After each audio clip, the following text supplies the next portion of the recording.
नमस्कार दोस्तों प्रयागराज महाकुंभ में जो हादसा हुआ उसके बाद अब हर किसी के जहन में यह सवाल है कि आखिर महाकुंभ में जो हादसा हुआ उसके पीछे वजह क्या थी, हादसा कैसे हुआ और उस रात आखिर क्या क्या हुआ।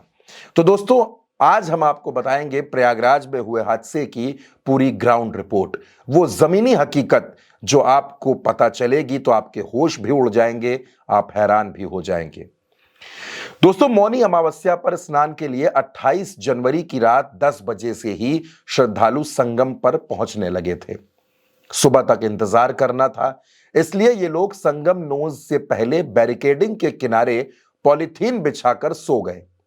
पीछे से भीड़ आती गई और करीब आधा किलोमीटर का एरिया पूरी तरीके से चोक था। आधा किलोमीटर का एरिया यानी तकरीबन 500 मीटर।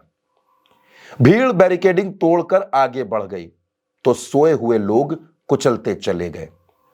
मौनी अमावस्या पर अमृत स्नान के लिए ज्यादातर श्रद्धालु संगम पहुंचना चाहते थे।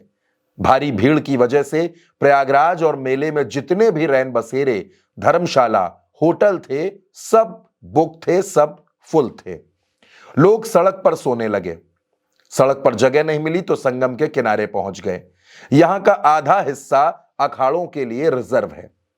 आम लोग उस तरफ जा भी नहीं सकते। आम लोगों के लिए तय जगह पर भीड़ जमा होती चली गई। चुंगी और गऊ घाट से आ रहे लोग भी संगम की तरफ पहुंच रहे थे।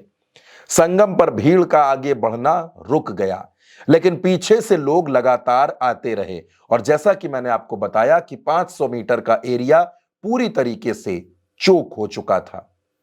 भगदड़ की दूसरी घटना संगम से करीब 1 किलोमीटर दूर सेक्टर 21 में हुई। यह संगम के बाद सबसे प्राइम एरिया सेक्टर 20 से सटा हुआ है।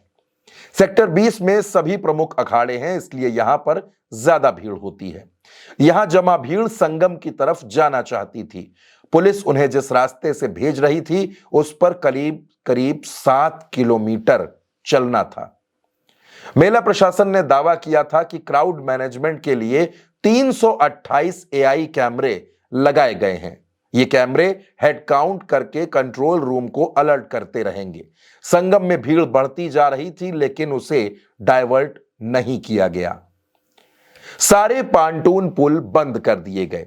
इससे जिन लोगों को दूसरी तरफ कल्पवासियों या अपने पंडों के आश्रम में जाना था वो नहीं जा सके, इसलिए भी संगम पर भीड़ का प्रेशर बढ़ता चला गया।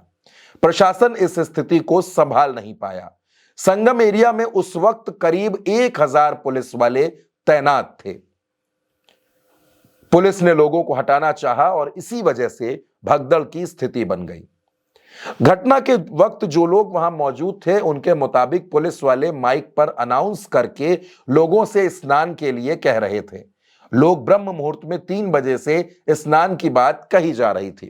पुलिस ने जबरदस्ती लोगों को उठाना शुरू कर दिया। इससे भगदड़ की स्थिति बन गई। संगम पर मौजूद लोगों ने बताया कि भारी भीड़ के बीच अफवाह फैली कि नागा साधु स्नान के लिए आ रहे हैं, इसलिए जो लोग बैठे या लेटे हैं वो हट जाएं। इसके बाद अफरा तफरी मची और लोग दब गए। हालांकि घटना के पीछे की वजह की जांच अभी चल रही है। तो दोस्तों घटना में संगम तट पर जो कुछ हुआ मैंने आपको बताया कि वो एक बड़ा एरिया है जिसे 25 सेक्टर में बांटा गया है। कई पुल थे लेकिन उन पुल को बंद रखा गया था और इसी वजह से संगम के किनारे ये हालात बने कि भगदड़ मच गई। ये वो ग्राउंड रिपोर्ट है, ये वो हकीकत है जो बताती है कि उस रात आखिर संगम के किनारे क्या कुछ हुआ था। फिलहाल इस खबर में मेरे साथ इतना ही। आप अपनी राय कमेंट बॉक्स में हमें जरूर बताइएगा। नमस्कार।